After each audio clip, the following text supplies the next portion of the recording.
जय हिंद दोस्तों। आपका स्वागत है आपके अपने YouTube channel learning point with Abhishek sir पर। दोस्तों, अगर आप चैनल पर पहली बार आए हैं तो चैनल को सब्सक्राइब कर लीजिए और बेल आइकन प्रेस कीजिए ताकि आप डेली डिक्टेशन पा सकें। डिक्टेशन अच्छी लगे तो वीडियो को लाइक कर दीजिए, अपने दोस्तों को शेयर कर दीजिए और कमेंट करके हमें बताइए कि आपको ये डिक्टेशन कैसा लगा। डिक्टेशन शुरू होगी 5 सेकंड बाद।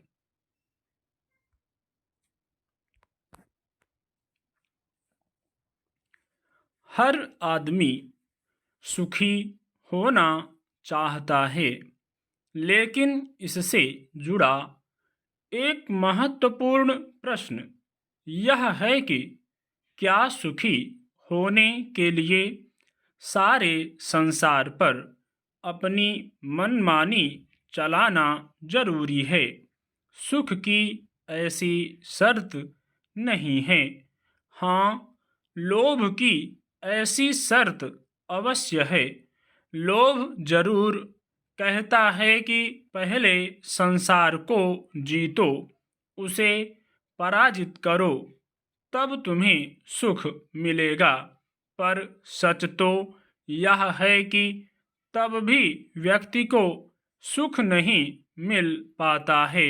गरीबी की गरिमा, सादगी का सौंदर्य, संघर्ष का हर्ष, समता का स्वाद और आस्था का आनंद, ये सब हमारे आचरण से पतझड़ के पत्तों की भांति झड़ गए हैं।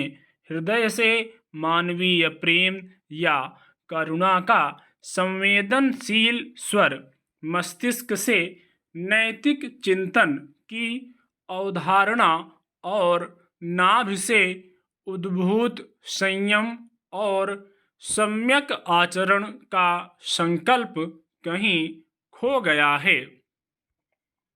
दो प्रमुख बातें हैं मानव जीवन में, एक है आवश्यकता और दूसरी है वासना। जीने के लिए आपको जीवन की असल आवश्यकताएं तो पूरी करनी ही होंगी।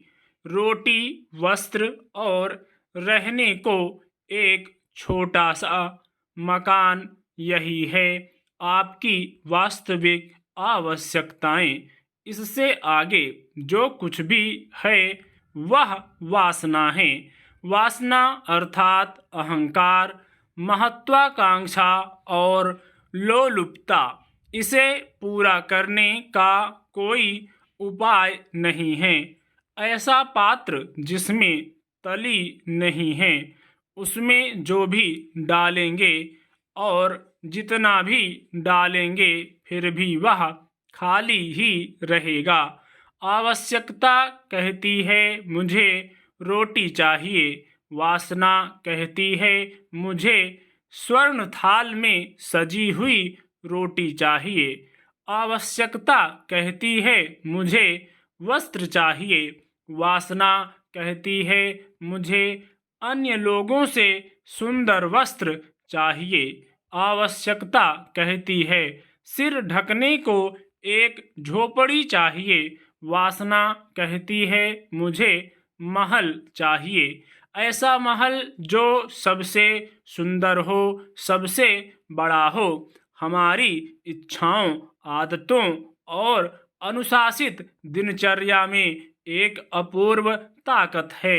हमारी कोशिशें हमें उन्नत एवं नए रास्तों तक ले जाती हैं। हमें नहीं भूलना चाहिए कि मरी हुई मछलियां ही धारा के साथ बहती हैं, इसलिए प्रवाहपाती होने से बचना चाहिए।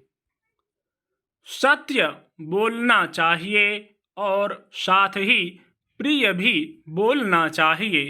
अप्रिय लगने वाला सत्य नहीं बोलना चाहिए, इसी के साथ प्रिय लगने वाला असत्य भी नहीं बोलना चाहिए।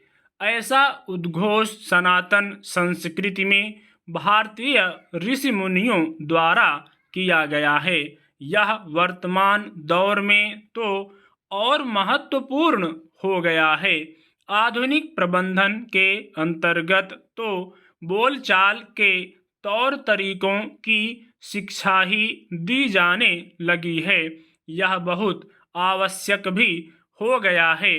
बिना सोचे समझे बोलने के दुष्परिणाम प्रत्यक्ष देखे गए हैं। आधुनिक यांत्रिक दौर में तो ऐसे अनेक यंत्र विकसित हो गए हैं जिनमें किसी के द्वारा कही गई बातें रिकॉर्ड कर ली जाती हैं। उतावलेपन में कही गई बातें लोगों के लिए संकट का कारण बन रही हैं। संचार माध्यमों में उनका प्रसारण तक होने लगता है। भारतीय परंपरा में वाणी के संयम को श्रेयस्कर बताया गया है। हमारे ग्रंथों में तो यहाँ तक कहा गया है कि अगर एक पूरे वाक्य की जगह 2 शब्दों से काम चल जाए तो पूरा वाक्य नहीं बोलना चाहिए।